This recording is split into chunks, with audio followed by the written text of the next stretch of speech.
Mga kakabsat. Tignan nyo, ito na yung nangyari kagabi. O, ito. O, na-share na natin lahat. Ito guys, ito ang nangyari kagabi. Lord! O, Lord daw.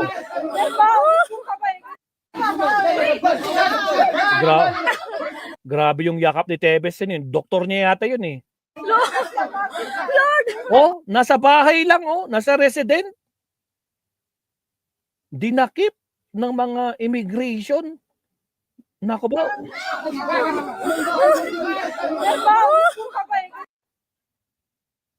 Migrasya oh. Migrasya oh. Tama ba? Lord!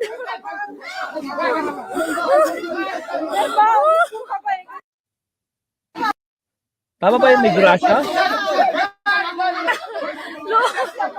Lord!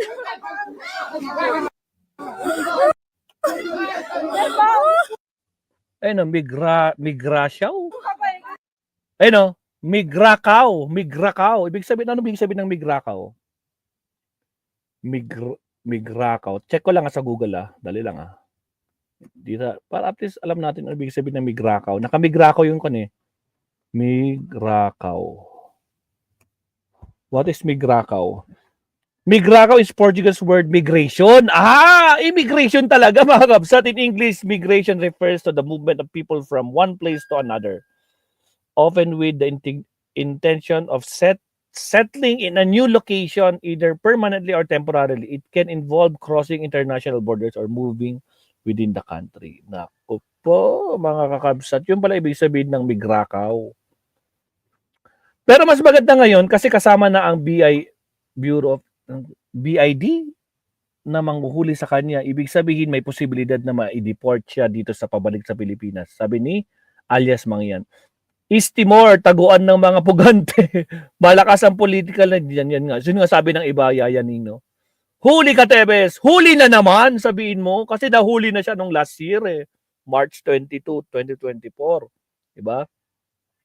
Mukhang extension ng Davao yan at Cagayan de Oro. Ayun ba? Oo. Bakit ganun sila? Ang lakas nilang gumawa ng kasalanan tapos pag nahuli, iyak sila pamilya. Nako, paawa effect. Sabi ni Arlanza Nileni, 35. Bakit hindi pa yan umuwi ng Pilipinas? Yun na nga, nagtataka tayo, di ba? Na-aresto na to. Last year pang arestado, di ba? How come? Kasi may red notice to eh. Ika lang ha, wait lang. Saglit lang. Arnie Tebes. Arnie Tebes. Arrested while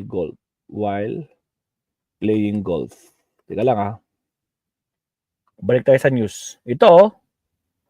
March 22, arestado na siya. Ngayon, meron yung, ito to, naka-red con siya oh. Yan oh. Oh, di ba? Mga kabsat, naka-red notice siya. Si Arnie Tebes, mga kabsat oh. Ayan oh, fugitive for prosecution. O, di ba? Nako po, binura pa yung picture niya. My goodness. Binura pa yung picture niya. O, di ba? Yan o, naka-red notice siya. O. Arnie Tevez was arrested while playing golf in All the King's Horses and All the King's Men. O, di ba? Arestado. O. 2024. Meaning, dapat nakakulong talaga to while playing golf. O, pero ngayon, nako po, 2 minutes ago may nagpalabas na. Agoy. O siya, balik tayo doon sa video ng anak niya. O ito. Ito yung kayakap-yakap niya kanina eh. Was Excellencia. O, saba. O, mukhang okay naman na siya, no? Good evening, Prime Minister. Was Excellencia. How iyan kantor migrasaw hamutok ano sinasabi niya? Nagsasalita na siya ng yung salita sa Timor? Dr. Sira Kair Ami and we are held against our will. They are not We are held against our will. So meaning nakalaya to. Paano nakalaya to? Ba't hindi na ibalitang nakalaya to? letting me go, and they don't have sira laiha mandado para mandado para Atuhalo detenção. atuhalo detenção. Ami retan detenção ilegal, ngomong laiha base legal atuhalo detenção. Ami Laiha. usuhaw karikbele ami ajuda haw para ami bele bauma ona. Okay? Makalain mo, more than a year na siya doon, pero marunong na siya magsalita ng salita nila sa East Timor. Talaga lang mga kabsat. He was held daw against his will, mga kabsat. Hindi daw sila pinapalaya against his will daw, mga kabsat. Agoy. So meaning nakalaya pala to? Ha, mga kakabsat? Naka po, magrakaw, may lomo lord. Baka dyan sa nagtatago, si Bantag Maestro. Ayun lang. Wala siya dito sa Baguio eh. Wala kaming balita dito sa Baguio kung nandito si Bantag. Yap, nalalagyan mga pulis dyan, pero may expiration yung lagay mo. Dapat updated kasamang lagay. Ayun ba, Rico Malans? O yan, ganun ba? Si Bantag haka-haka ko, nakakakuha na ng change name na passport at nagpunta yan sa ibang bansa, sabi ni alias Mangyan. Morning Sir Paul, Nelson Tolin, shoutout kabsat. Alexander the Great, ano ba ang balita kay Bantag? Bakit may hindi pa nahuhuli, sabi naman ni Alexander the Great. Dapat pagdusahan kapag may kasalanan, sabi ni TJR 2K25. Ayun nga. Yun nga, 'di ba? Sinasabi natin mga kapsat. Ang problema, ang pagkakaalam natin, guys, arestado to nung last year pa. Dapat nakakulong to, 'di ba? How come nakalaya na naman to? Kitang-kita dinakip bahay 'yun eh, 'di ba? Para siyang kwan eh. Silipin ulit natin for the last time. Tingnan niyo. Ayun 'di ba? Bahay yan. May paiyak-iyak pa kung sino man yung umiiyak diyan. Grabe yung yakap niya sa kasama niya. Lord!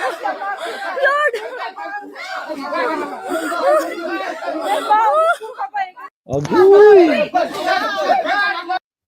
Ano naman yung mga comment dito?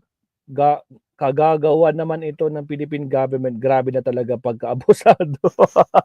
Ay! Kasalanan mo to, BBM. Kagagawan mo daw, sabi nitong taong to. Lako po, sa ibang bansa naman to. Ano ba yan? Fake news nagkalat sa tingin nyo. Tao, ibang lahi. Di naman dito sa Pilipinas kayo ng content yung tama naman. Nagpakadami lang ng comments, views, tao nga naman. Di naman dirya ang tatak sa likod ng Laki Murag Brazil. Grabe itong Locaret kung ano-ano na lang ina-upload para kumita. Sino bang Locaret to? Locaret ba to? Sino ba to? Enzo Tevez. 1.4 million daw. Ito by 1 minute. Today. May sinabi siya. Tingnan natin, sabi niya. Teka lang May sinabi siya, guys. 1 minute. Kakapost lang niya ngayon. Today, tingnan natin kung tatayo ang Timor sa rule of law na magpapadala sila sa Pilipinas. Remember, we fought every battle in Timor legally and fairly in court. Really? The decision was made in our favor and even MR was decided in our favor. So what is this? Mr. President talaga! Mga kakamsat! BBM! Ano ba ang ginawa mo? BBM! Bakit mo naman sila ginaganya? Mga kamsat, yung anak ni Tevez. So what is this, Mr. President daw? Kasalanan naman ni BBM to. Nako, Article 118, Paragraph 3 of Constitution established, court decisions are mandatory and prevail over all decisions of any authorities. Really? For hours ago, my father has been kidnapped and abused. Nakidnap daw yung tatay niya. All of a sudden, ang alam natin, nakakulong talaga ito. No? Please help me. This post Go viral. O, pinapa-viral na namin so that it will make it to all media outlets and organizations all over the world. We need help. Ay, kailangan na daw ng tulong. Tinagang ABS-CBN, GMA, News TV, News 5, BBC, Forbes, pati Forbes, the New York Times, GMA News, Air Channel, Bloomerang, Washington Post, United Nations. Dami niya tinag. UN Human Rights. Human Rights pa talaga. Human Rights Campaign kontra sira. Yan, ang dami international ombudsman. Nako, ang dami niyang tinag mga kakabsat. Ibang klase din mga kakabsat, no? Nako po, good morning mga kabsat. Ito po si Mary Ann Guillermo. Good morning kabsat from Lawag City, Ilocos Norte. Solid BBM, rule of law. Mahina talaga si PBBM. Ano na? Yun lang. Mahina ba? Oh my goodness. Si Roque mahuli rin na po ba? Ayan, ang hihintayin natin kung ano mangyayari. Kung mangyayari, di ba? Pero, nako po, nanginginig na sigurado yon, no? Sa kanyang parating na red notice din. At siyempre, pag nakuha na yung passport niya, na-cancel na. Nako po, yun ang abangan natin. Lalo na ngayon, ilan yung passport na sinasabi nila? 2 o 3 plus passport? Agoy! Nako po! O, sige, tuloy natin to. O, anong sasabihin ng anak niya? Okay. Oy, play. Greetings, everyone. I'm making this video to inform everyone that my father, Arnie Teves, has been kidnapped earlier. Really? Nakidnap yung tatay mo? Oh guys, nakidnap daw yung tatay niya. Di ba nakakulong dapat yung tatay niya? So meaning nakalaya yung tatay mo tapos kinidnap? O bakit? Anong nangyari? Today at around 8 p.m. Timor-Leste time. At around 7 p.m. he already had information that a private aircraft was private aircraft na ano? Papuntang saan? scheduled to fly over to Timor-Leste. And then at 8 p.m. immigration officers arrived at his residence. Immigration naman pala ang dumating. Bakit kikidnapin yung tatay mo ng immigration? Ibig sabihin, may mangyayari na. Paktay tayo dyan. Bongbong Marcos, anong ginawa mo? Umiiyak tong mga garapatang to. Nakabaw. And picked him up. They just picked him up without documents, without warrants, or any form of legal documents. They just came in forcefully. Okay. They took him out forcefully. And right now, as we speak, he is still in the immigration building in Timor-Leste, being held illegally by the immigration officers, also surrounded by Timorese police. He is asking me to inform everybody about the situation, and he is calling out, we, the family, including my father, is calling out to UN Human Rights, and I personally am calling to every department all over the world. Please help us. My father already won the case against the extradition, and then they filed a motion for reconsideration for the previous decision made by the Timorese court. And then again, the Timorese court ruled in favor of my father. Uy mga kabsat, nandiyan pala si Tokis. Tokis, dinala naman pala sa immigration. Yun na nga, di ba? Nakakapagtaka. Di ba? Bakit immigration yung humuli sa kanya? So ibig sabihin, alam na this ang susunod na kabanata. Immigration na yan eh. Nako po, hindi na Interpol. Nako po, mga kakabsat. Sige tuloy. So supposed to be, he should be in Timor, living peacefully and safely. But we were shocked to see that just last night, he was illegally kidnapped and is now illegally detained, together with Oh, makapag-wordings to illegally kidnap, illegally detained. Really? Nako, abangan natin ang susunod na kabanata dito, no? Parang ganito rin yung statement nung kinidnap nyo yung tatay namin. Kinidnap nyo yung tatay namin. O, ganun din, di ba? O, pero pinagtawanan lang. Meron bang kinidnap na open arms? Di ba? Na sumama sa pagpasok sa eroplano? My goodness. O, sige, tuloy. Kinidnap daw yung tatay niya. O, pares sila. Tatay din na parehas eh. Ibang version nga lang to. Okay, tuloy. His lawyers. Parang si Sarah lang, sabi ni Alexander the Great. Hindi, parang si isa pa nga eh. Parang si Kitty lang. Puro tragis. O, sige, tuloy. They were a little harmed in the process, including the lawyer. Oh. And I will be posting Lawyer pala niya. Yung nandun, yung kayakap niya. Lawyer pala niya yun. Ganun naman pala, mga kabsat. Agoy, paano kinina kung alam ng mga... Paano kinina kung alam pala? Di na mali siya. Okay, aware sila, pero darating, no? May nagland aeroplano, aware na sila. Pero di sila gumagalaw. Putragis. Tuloy. posting as per his request. I will be posting a video of him and a video of the incident when they illegally kidnapped and picked him up. I think we believe that they are doing the same thing as well. Parang nasa CR siya, mga kabsat. Yung kasi biglang tumutunog, tapos parang tunog tubig. Nasa CR ka ba nagre-recording? Anak naman ng kamote, oh. Sige, tuloy. What they did to Tatay Digong. Oh, Tatay Digong. Ulit. Sapa. Take two. Greetings, everyone. I'm making this video to inform everyone that my father, Arnie Teves, has been kidnapped earlier today at around 8 p.m. Timor-Leste time. At around 7 p.m., he already had information that a private aircraft was scheduled to fly over to Timor-Leste. And then at 8 p.m., immigration officers arrived at his residence and picked him up. They just picked him up without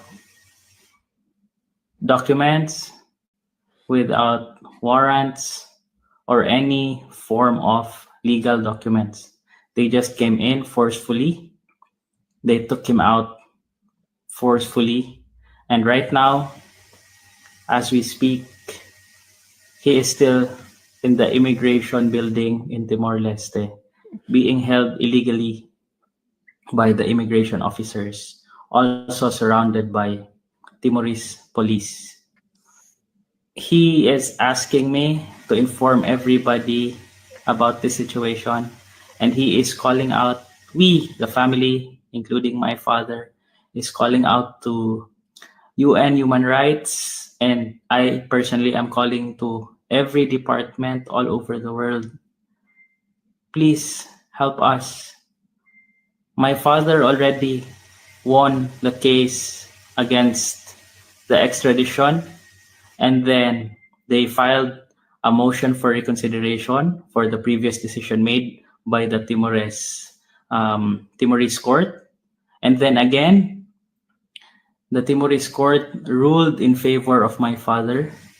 So supposed to be, he should be in Timor, living peacefully and safely. But dapat nasa Timor lang daw siya, living peacefully daw. Pati di natin alam to. Na hindi to binalita, guys, no? Na itong sinasabi ng anak niya na in favor, na nananalo yung tatay niya sa kasong yung extradition na yan. Pero, mga kabaw, ano nang gagawin ni DOJ? Pangulo, ano na, sinisisi ka ng anak niya, ano na? What is this, Mr. President?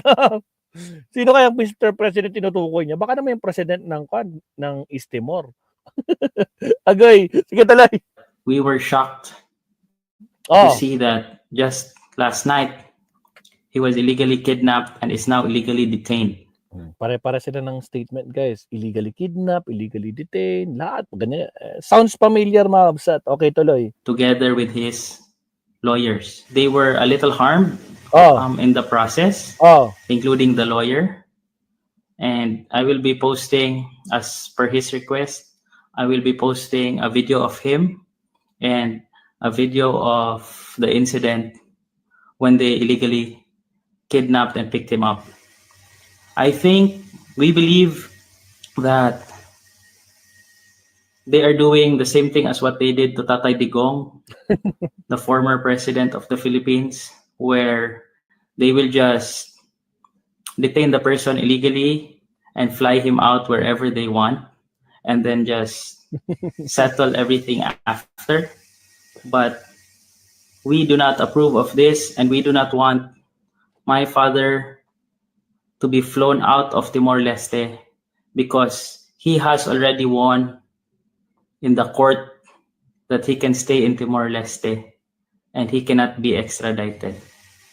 Please, again, to any departments all over the world, please send help as soon as you can, because we believe he will be flown out first thing in the morning today. The lawyers have already reminded them that it is illegal detention and all the other technicalities, but again, they just insisted and said, just file cases after. So please, I am begging you, whoever can help us in this, please help us. Please send help. He is right now inside the immigration building in Timor-Leste, surrounded by immigration police and lots of Timorese police. Please help us. Thank you. Tulungan na mga kabsat. Tulungan daw. Lastly, Ay, may lastly pa. before I end this video, May I would last. just like Akala ko yun na yung ending. Biglang may lastly pa. Oh, wait, there's more. Tokis, there's more daw. You did not approve. But it was the authority of Timor-Leste who picked him up. What's a moron? Aray ka ba? Uy, ang harsh naman ni Kabsat Tokis. Grabe ka naman. Nako! He was illegally detained, illegally kidnapped, and accused of murder, legal murder, accused of committing of legal murder in the Philippines. What? Ang dami mong dakdak. Dapat managot ang mangisala, dapat kriminal, dapat managot. Harapin ang kaso mo, sabi naman ni Malu Arenas. Kapao! My goodness, shout out Marilyn Valencia. Good morning. Nakakapa. Oh, sige tuloy. Meron pang there's more. Ito na yung there's more niya. Oh, wait. There's more. O, ano yan?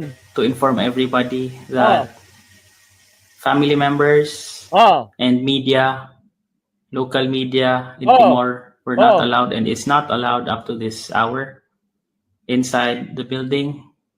I am calling also the attention of the government of Timor-Leste. Please, let's do what is right. They already have won the case. They should not have happened. We really need your help to do what is right. Please do us a favor and do what's right and help us in this situation. I beg all of you. Again, thank you very much. Yun. Oh, I beg to all of you daw, sabi ng anak niya, guys. Oh, dapat lang sa'yo yan, mukha makulong, deserve mo yan, sabi ni Jared Montes. Nasa immigration si Tebes, mga kakabsat. Mukhang alam na natin ang susunod na kabanata. According to him, itong anak niya, nalaman daw nila na merong lalanding na airplane daw, no? After few hours, dumating na yung immigration sa bahay nila. Bahay man nila or what. Basta resident yun, mga kakabsat, makitang-kita. So in short, hindi nakakulong si Tebes, mga kakabsat, no? Na pagkakalam natin, inaresto ng Timor-Leste at kinulong. Ngayon, malalaman natin, hindi pa na nakakulong. Ang galing ng kapangyarihan talaga ng pera, mga kakabsat. Naka po. Talo po kayo ni Attorney Dilima Paribhasa. Guilty kayo kaya kayo takot makulong, sabi ni Rus Perez.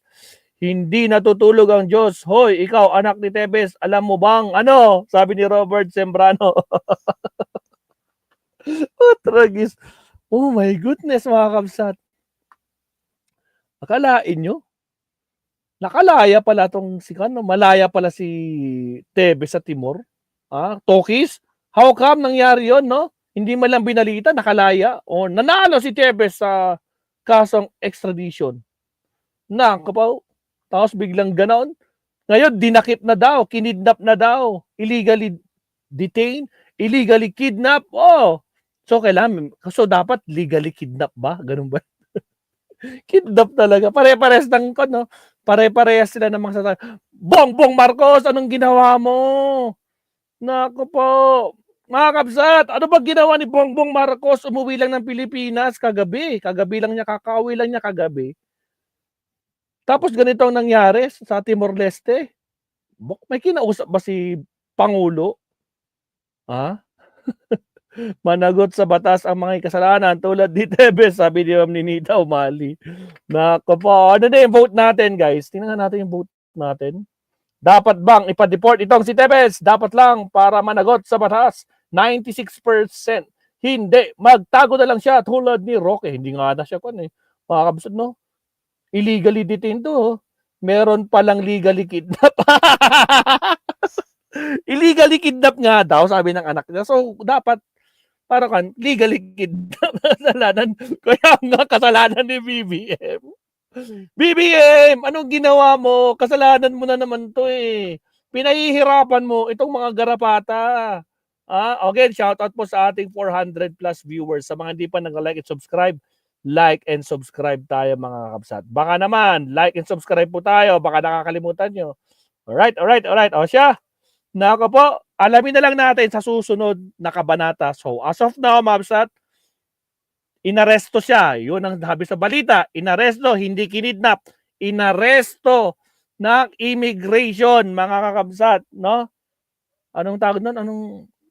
Yung migrakaw. Migrakaw, meaning immigration or migration refers to movement of people from one place to another. Migrakaw. Naku po. So, ngayon, BBM, ano ba talaga? Kasalanan mo na naman to eh. Naku po. Pakinggan natin sa Pangulong Bongbong Marcos pero hindi ko alam. Walang kinalaman to kay kasi ito, breaking news ngayong umaga. Pero ito, may interview, merong press con ata si Pangulong Bongbong Marcos to. Pero bago yan, syempre, muna tayo. Anong tawag nito? Countdown muna tayo. Alright, here we go. Again, like and subscribe tayo mga kapsat.